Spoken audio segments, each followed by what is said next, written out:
आज की कहानी शीर्षक है अम्बे। एक घर में एक महिला की जोर जोर से चिल्लाने की आवाज़ आ रही थी। क्या हो रहा था इस घर में? यह जोर जोर से चिल्लाने की आवाज़ क्यों आ रही थी? घर के अंदर एक महिला अपने नवजात बच्चे को घर के ही लोगों से बचाने का असफल प्रयास कर रही थी। कौन थी यह महिला?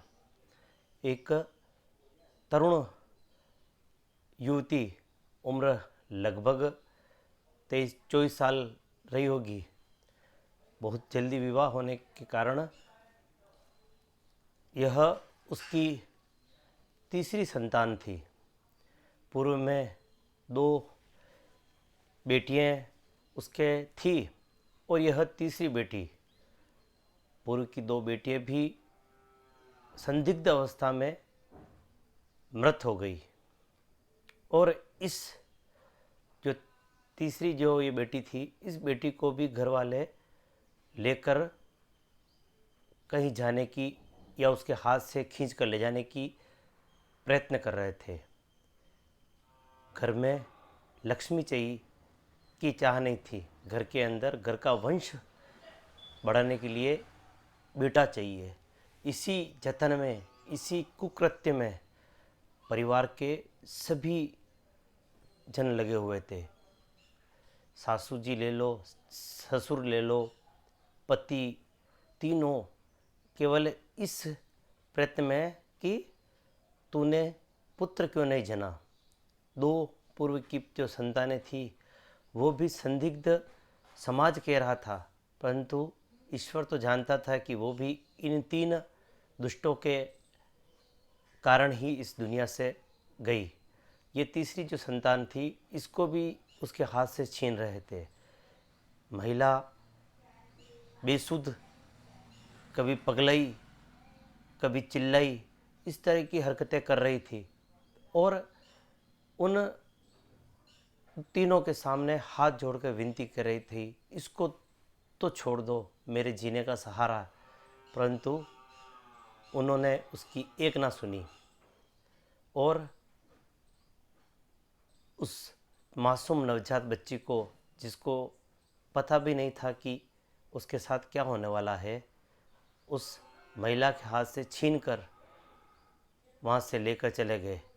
महिला चिल्लाती रही, किवाड़ बंद कर कर उसके आगे ताला लगा दिया गया। वह अंदर ज़ोर ज़ोर से चिल्लाकर उस बच्ची को उन दुष्टों से रहम करने के लिए उसके लिए प्रार्थना कर रही थी, परंतु वह सुनने वाले कहाँ थे।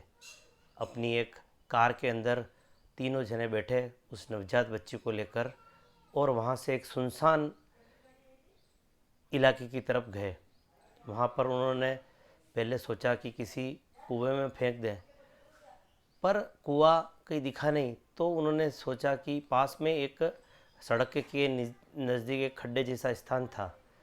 उन्होंने उस बच्ची को वहाँ पर फेंक दिया, ऊपर कुछ पत्ते डाल दिए और वहाँ से रवाना हो गए।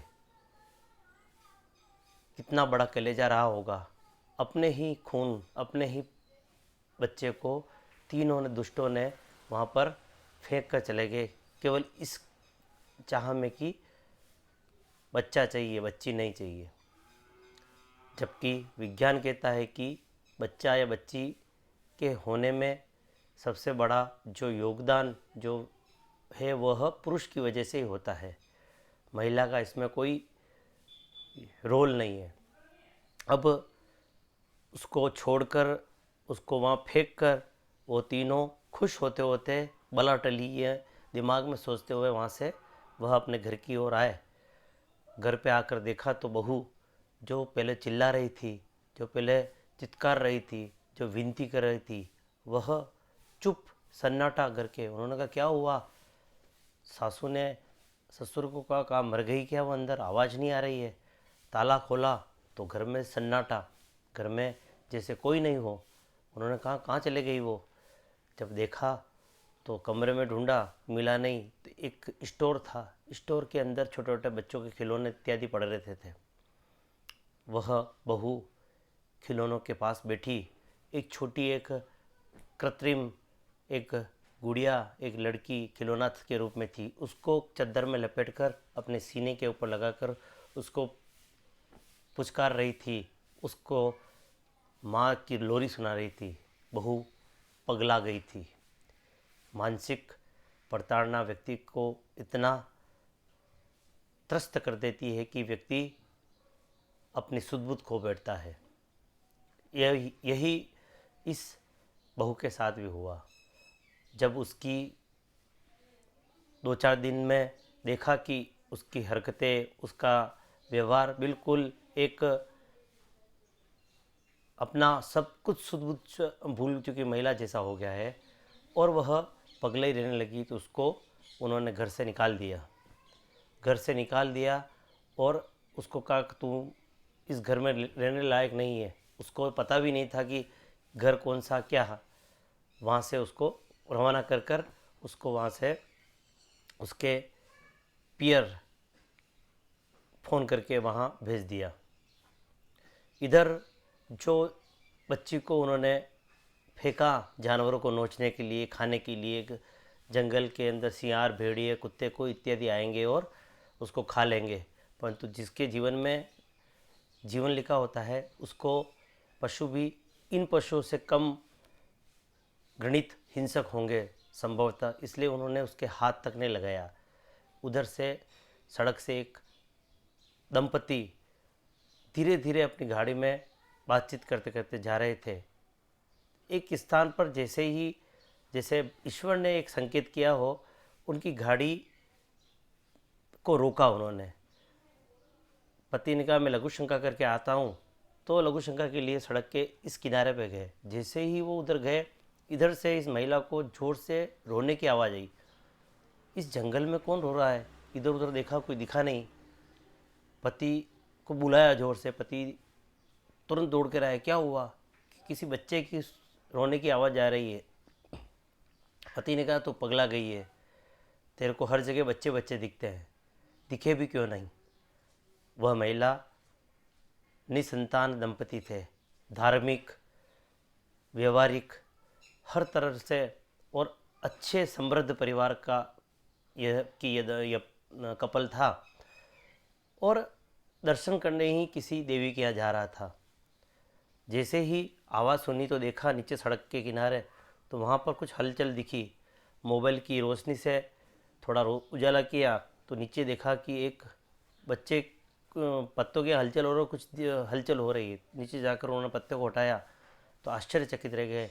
एक मासूम सुंदर एक छोटी सी बच्ची वहाँ पर फेंकी हुई मिली।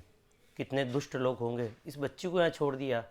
बच्ची को उस महिला ने उठाया और अपने सीने पे लगा लिया और पति को बोला कि आज इस देवी ने मेरे को दूसरी देवी दी है, अब इसको हम पालेंगे, अपना जीवन इसी को बड़ा करने में लगाएंगे। उस छोटी बच्ची को लिया, हाथ में देखते ही देखा कि हम मंदिर दर्शन करने जा रहे हैं, तो आज से इसका नाम अम्बे रखेंगे। नाम अम्बे रखा गया उस बच्ची का और बोला कि इस बच्ची को पढ़ाने लिखाने में हम अपना जीवन लगाएंगे। जब उस बच्ची को हाथ पैर देख रहे थे, देखा कि बच्ची के पैर में 6 उंगलियां थी, 6 उंगली। उन्होंने कहा कि ये तो ईश्वर का एक और ही चमत्कार है और उस बच्ची को लेकर वह अपने घर पे चले गए। धीरे धीरे उस बच्ची को उन्होंने पढ़ाना लिखाना और अपने परिवार के अंदर एक उनकी जो रिक्तता थी वो पूर्ण उस बच्ची ने कर दी। बच्ची पढ़ती पढ़ती बड़ी हुई और बच्ची को उस परिवार ने कभी ये नहीं कहा कि तुम्हें हम कहाँ से लाए, ये उन्होंने छुपाया ही नहीं। उन्होंने बच्ची को बड़ी होते ही कह दिया कि बेटी तू किसकी संतान है हमको नहीं पता, परंतु हमने तेरे को बड़ा किया, हम तुझे बड़ा कर रहे हैं। हम नंद बाबा और यशोदा के रूप में तुझे बड़ा कर रहे हैं, हम तेरे माँ बाप हैं। बच्ची लिपट कर रोती कई बार कि माँ बाबा आप ही मेरे वास्तव में माता पिता है, जिन्होंने जन्म देकर मेरे को फेंक दिया। वो दुष्ट कौन है, मुझे उनकी पहचान जरूर करनी है। ऐसी कौन सी माँ है जो जन्म देकर अपने बच्चे को छोड़ देती है, मैं उसको अवश्य एक दिन तलाशूंगी। बच्ची बड़ी हुई, बड़ी होकर उसने परीक्षा दी। परीक्षा देते देते एक दिन IPS परीक्षा पास करके बड़ी पुलिस के अधिकारी बनी। पुलिस के अधिकारी बनते ही दिमाग में ये बात उसके फिक्स थी कि मुझे मेरे परिवार को एक दिन अवश्य ढूंढना है। एक दिन आईपीएस अधिकारी, जब ये बड़ी पुलिस ऑफिसर अलग अलग जगह उसका सम्मान हो रहा था, एक दिन गांव, अपने शहर के पास के गांव के अंदर वह गई। उस गांव के अंदर वहाँ के एक साधारण किसान परिवार के अंदर कोई मौत हुई दुर्घटना से, तो वहाँ पर वो बैठने के लिए गई। बैठने के लिए गई तो गांव के अंदर, उस घर के अंदर एक पुरुष और एक महिला और एक अन्य पगलई सी महिला, वही जो इसकी माँ थी, उस घर के अंदर थी। इसको नहीं पता था कि वहाँ पर किस लिए जा रही, किससे मिलने जा रही है। वो तो केवल शोक की संतापना देने जा रही थी। वहाँ उस घर के अंदर पहुँची। घर के ऊपर पहुँच कर स्वाभाविक अपने जूते चप्पल खोल कर वह उस घर के अंदर बैठी उनसे बात कर रही थी। उधर उसकी जो माँ लगभग पगलई उस समय हुई थी, अब धीरे धीरे धीरे धीरे शनै शनै ठीक होने वाली थी, परंतु उसकी दृष्टि हर समय घूमती रहती। जैसे ही पुलिस ऑफिसर को देखा तो उसकी दृष्टि उसको देखती रह गई। उस जैसे माँ ने बच्ची को पहचान लिया हो, उसका चेहरा देखते ही उसके मन में कुछ अलग ही तरह के भाव आए। जैसे ही उसने उसके पैर को देखा, पैर पे 6 उंगली देखते ही उसके मन के अंदर जो उबाल था आंसुओं का फूट पड़ा, रोने लगी। उस अम्बे ने पूछा कि माँ क्या हुआ, आप क्यों रो रही है? तो और ज़ोर से रोने लगी।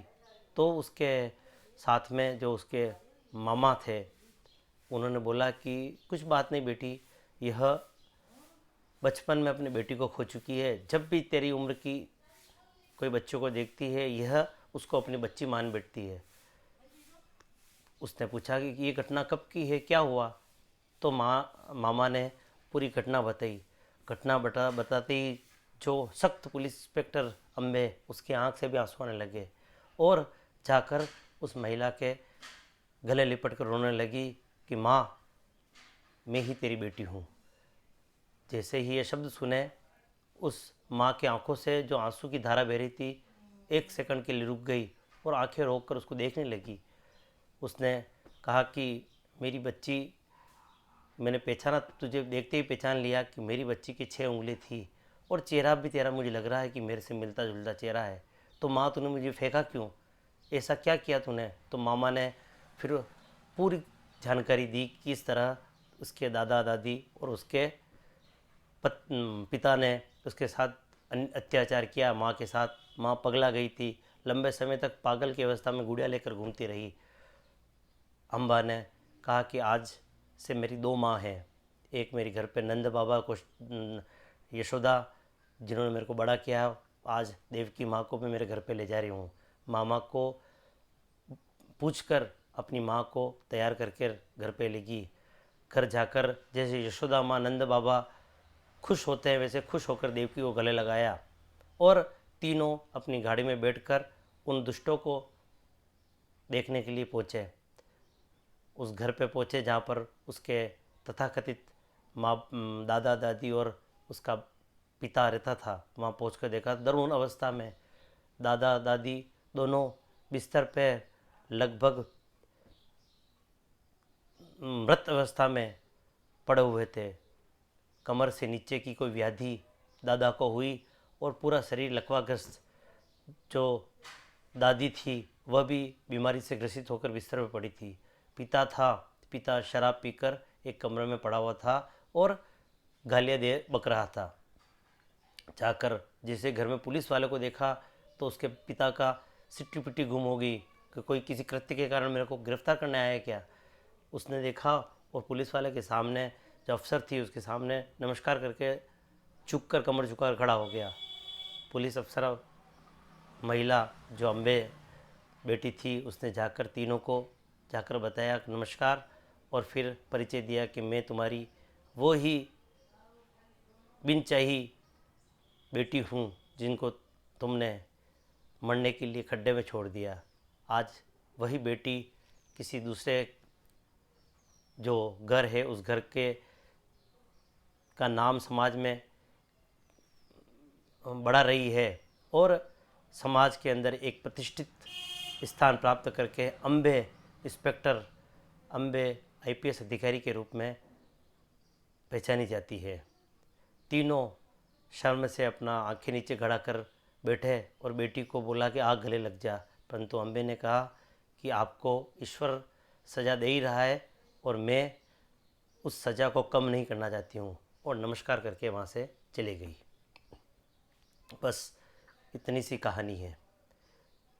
शीर्षक और सारांश ये है कि घर के अंदर हमारी संतान, चाहे बच्चा हो या बच्ची हो, इस पे समान रूप से हमको व्यवहार आज करना चाहिए, उनको समान रूप से पढ़ाना लिखाना चाहिए। बड़े होने के बाद परिवार में बच्चे से ज़्यादा बच्चियाँ काम आती है, बच्चियाँ माता पिता के लिए खड़ी मिलती है। अतः घर में जब बच्ची होती है उसको दुर्गा लक्ष्मी का अवतार मानकर उसका स्वागत बच्चे से ज़्यादा करना चाहिए। यही इस कहानी का शीर्षक है। आशा है आपको ये पसंद आई होगी। आगे भी आप इसको शेयर करेंगे। तब तक के लिए नई कहानी जब तक लाऊं, तब तक के लिए नमस्कार।